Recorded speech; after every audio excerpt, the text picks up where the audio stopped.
The race is tied now in Pennsylvania, 1 week out from Election Day. Our new CBS News poll finds Vice President Harris and former President Trump both have 49% support there. It's been extremely tight in the battleground state for months.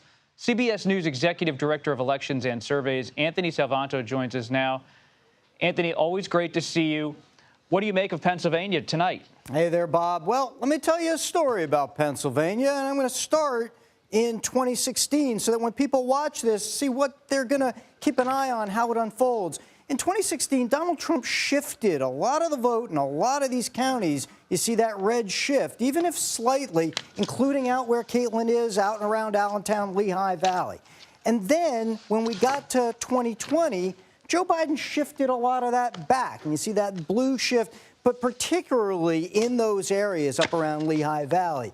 Now, one of the key things about Pennsylvania, Bob, that we're going to watch on election night is that region around Philadelphia, around the suburbs. I'm going to bring up that 2020 vote because you see how it's all blue? It's not that those counties necessarily flip. It's the margins that Democrats win by in and around there that matters a lot, too. So when you talk about turnout, I point out Philadelphia, right? Democrats getting that more than 450,000 more votes out of Philadelphia, or out of Montgomery County, more than 100,000 votes. That's one of the key things. I do want to add one other point, though, because you hear a lot in the campaign about how Kamala Harris is going after maybe some Republican voters, maybe trying to get some crossover there.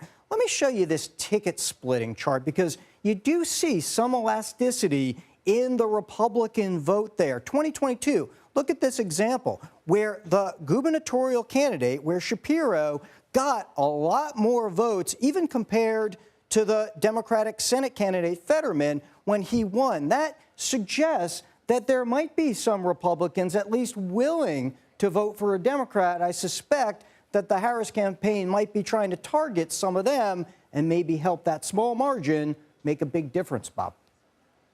Anthony, what about the reporting of Pennsylvania on election night, especially if the results are close? What do we know? Well, let me rewind the clock for you and just play back 2020. And I'll show you, which is the story here, going to be patience.